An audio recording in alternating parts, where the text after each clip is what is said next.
मोनिका, आपकी गार्डनर दोस्त। आज आपसे बात करूंगी मेरी ये जो हैंगिंग बास्केट्स हैं इनमें मैं पानी कैसे देती हूँ। आप लोग मेरे को बहुत बार पूछते हैं कि आप इनमें, आज मैं बात करूंगी कि इनको मैं पानी कैसे देती हूँ और फर्टिलाइज़र कैसे देती हूँ, दोनों चीज़ पे बात करूंगी मैं। तो चलिए फिर शुरू करते हैं। मैं पानी देती हूँ और आप देखिए कि मैं कैसे पानी देती हूँ। तो ये मेरे पास एक सीढ़ी है, उस सीढ़ी के ऊपर मैं खड़ी हूँ, देखिए आप। मैं पानी देने के लिए तो इस सीढ़ी का यूज़ नहीं करती हूँ। वाटरिंग के लिए मैं इस सीढ़ी का यूज़ नहीं करती हूँ। ये सीढ़ी का यूज़ मैं कभी कभी फर्टिलाइजिंग के लिए करती हूँ। लिक्विड फर्टिलाइज़र देती हूँ इससे। लिक्विड फर्टिलाइज़र भी मैं दो तरीके से देती हूँ। आज आपको दोनों तरीके दिखाऊंगी कि कैसे कैसे देती हूँ। तो चलिए फिर शुरू करते हैं। हैंगिंग बास्केट्स को मैं ऐसे पानी देती हूँ और वो जो ऊपर वाली है उसको इस तरह से। तो जो मेरा डेली रूटीन रहता है उसमें तो मैं इनको इस तरह से पानी देती हूँ। देखिए, हैंगिंग बास्केट्स जो है वो हमेशा थोड़ा सा बहुत ऊंची नहीं लगानी चाहिए। ये देखिए, इस तरह से देती हूँ। अब आप लोगों के साथ प्रॉब्लम कुछ लोगों के साथ क्या है कि कुछ लोगों को ना कुछ कमी निकालनी होती है। अब मैं ये जो पानी दे रही हूँ इसको देख के भी कुछ लोग बोलेंगे कि आप पानी वेस्ट कर रहे हो। ये अब देखिए, ये जो है पौधों को पानी देना जो होता है ना, ये आप पाइप से ही दे सकते हो। और जब आप पाइप से पानी देते हो, आपके पौधे जैसे अभी ऊपर हैं या नीचे भी अगर आप पाइप से देते हो तो कुछ पानी तो गिरेगा ना, लेकिन वो अच्छे कॉज के लिए तो है। हम पौधों को ही तो पानी दे रहे हैं। वो नहा के या कोई चीज़ धो के या गाड़ी धो के तो वेस्ट नहीं कर रही हूँ ना मैं पानी, पौधों को पानी दे रही हूँ। और इस प्रोसेस में अगर थोड़ा सा पानी गिरता है तो आप लोगों, बस कुछ लोग क्या होते हैं, बस क्रिटिक्स होते हैं। तो देखिए, इस प्रोसीजर में थोड़ा तो ये आप लोगों को अगर देखने में अजीब लगता है कि पानी वेस्ट हो रहा है, तो कुछ तो यार थोड़ा तो करना पड़ेगा आप लोगों को कि ना। ये देखिए, अब पौधों को नहलाऊंगी तो मैं सारा पानी एक एक बूंद कैसे बचा सकती हूँ। कुछ पानी तो गिरेगा ना जब पौधों में पानी दिया जाएगा। ये देखिए, अब गर्मी के दिन है तो मैं ये नेट को भी करूँगी। तो बस दिया ऐसे सोचती रहती है कि सब लोग ऐसे कहेंगे आप कम करो पानी को, इतना प्रेशर कम करो। तो जो चाहिए वो उतना मुझे लेना पड़ता है।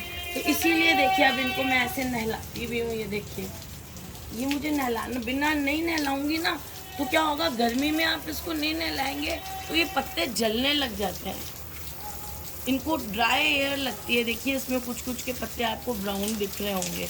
इनको नहलाना बहुत ज़रूरी है। ये देखिए, अदरवाइज जो है ना, आप पानी तो दे देंगे लेकिन फिर भी क्या होता है कि इनके जो पत्तों में ड्राइनेस आती है, तो वो ड्राइनेस आपको, और इनको पानी जो है वो रोज देना होगा। ऐसा नहीं है हमने बंद कर दिया। अब आप कहेंगे कि इसमें क्या खास बात है। तो इसमें कोई खास बात हो चाहे नहीं हो, लेकिन आप लोगों को थोड़ी सी क्यूरियोसिटी रहती है कि मैं अपने हैंगिंग बास्केट्स को कैसे देती हूँ। तो बहुत इजी वे में देती हूँ और वो तरीका मैंने बता दिया। अब दिया मेरे को कह रही है इसमें क्या खास किया मम्मी आपने। तो मैं ऐसा कुछ खास करती भी नहीं हूँ, लेकिन आप लोगों को ये पूछना होता है कि आपकी हैंगिंग बास्केट अच्छी चल रही हैं तो आप कैसे देते हो। तो बिल्कुल सिंपल तरीका है, बस इसी तरीके से मैं पानी देती हूँ अपने हैंगिंग बास्केट्स को अच्छी तरह। अभी थोड़ा सा प्रेशर तेज रखा था, कभी कम पानी की ज़रूरत होती है, थोड़ा प्रेशर कम रखती हूँ।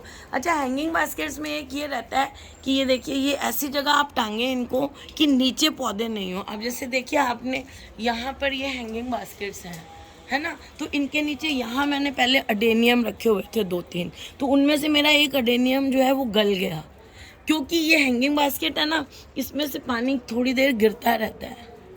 तो इसलिए आप हैंगिंग बास्केट्स के नीचे या तो कोई पौधा नहीं रखें जहाँ आपकी हैंगिंग बास्केट्स हैं, या फिर जैसे मैंने ये रखे हुए हैं इस तरह के पौधे रखें जिनको कि थोड़ा ज़्यादा पानी भी मिल जाए तो उनको कोई नुकसान नहीं हो पौधों को। तो ये बहुत ज़रूरी चीज़ है आपको हैंगिंग बास्केट्स के लिए याद रखने की। और देखिए पानी का प्रेशर आप थोड़ा सा कम भी रख सकते हैं, मैं थोड़ा सा ज़्यादा रख लेती हूँ, शौक की बात है अपनी, तो उसके लिए आप मत सोचिएगा, आप जितने प्रेशर से देते हैं दें।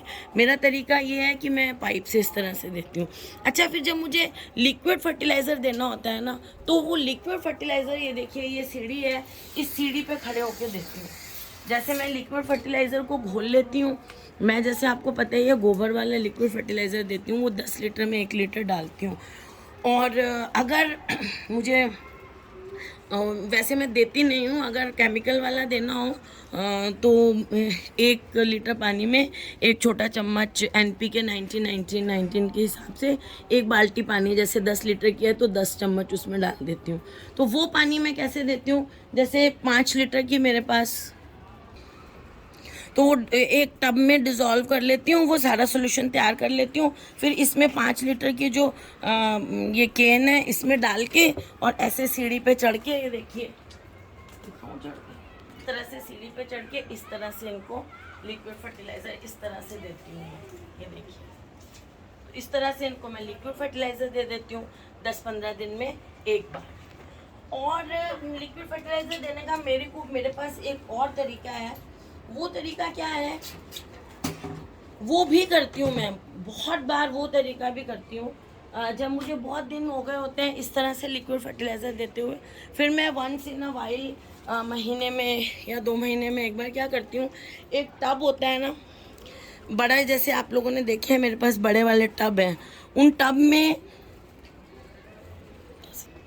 एक बड़े वाले टब में क्या करती हूँ, बड़े वाले टब में पानी भर लेती हूँ, 1/4 टब भर लेती हूँ पानी का, मतलब खाद का, लिक्विड वाली का। फिर उसमें 2-2 3-3 टोकरियाँ रख देती हूँ और उनको छोड़ देती हूँ 10-15-20 मिनट पे।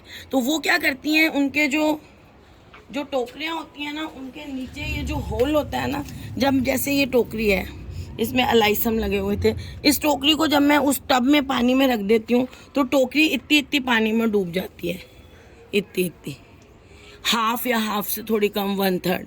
और टोकरी के नीचे ये देखिए होल्स हैं, इन होल्स के थ्रू धीरे धीरे धीरे धीरे पानी ऊपर चढ़ता है उसमें। और जब ऊपर की मिट्टी गीले होने लग जाती है ना, तो मुझे पता चल जाता है कि सारी मिट्टी गीली हो गई है और इसमें जो खाद है वो मिल गई है इसको। तो फिर मैं उनको निकाल लेती हूँ, फिर 2-3 बाल्टी 2-3 ये और रख देती हूँ। तो इस तरह से कभी कभी जब 2-3 महीने हो जाते हैं, मुझे कम्प्लीटली खाद देनी होती है अच्छी तरह से, तो मैं महीने 2 महीने में एक बार इनको इस तरह से भी खाद देती हूँ। वो बहुत सेफ़ तरीका रहता है इस तरह से खाद देने का। और अच्छा, इस तरह से खाद देने के बाद अगर आप चाहें कि पौधे जो हैं वो एकदम से लटकाएंगे तो वो खाद नीचे टपकेगी, तो उसको निकाल के थोड़ी देर उन टोकरियों को बाथरूम पे या छत पे कहीं एक जगह रख दें, ताकि जो एक्सेस उसमें से कोई पानी है, वैसे जो हम डुबो के रखते हैं उसमें एक्सेस पानी लेता ही नहीं है जो गमला है, ये जो टोकरी है, तो उसको थोड़ी देर रखा रहने दें ज़मीन पे, ताकि एक्सेस वाटर टांगने पे टपके नहीं, और उसके बाद उसको आप 10-15 मिनट बाद सारी टोकरियों को टांग दें। ये प्रोसीजर मैंने अपनी कुछ वीडियोस में दिखाया हुआ भी है जब मैं ऐसे करने लगती हूँ। तो बस यही मेरा तरीका रहता है, बड़ा इजी सा तरीका है, इसलिए आप लोग भी कोई घबराएं नहीं, बस इजीली बस पाइप लें और इस तरह से अपनी टोकरियों को पानी दे दें। कोई स्पेशल अलग सा तरीका नहीं है। तो फ्रेंड्स, अगर आपको ये वीडियो अच्छा लगा तो इसे लाइक करिएगा, शेयर करिएगा और मेरे चैनल को सब्सक्राइब करिएगा। Okay friends, bye.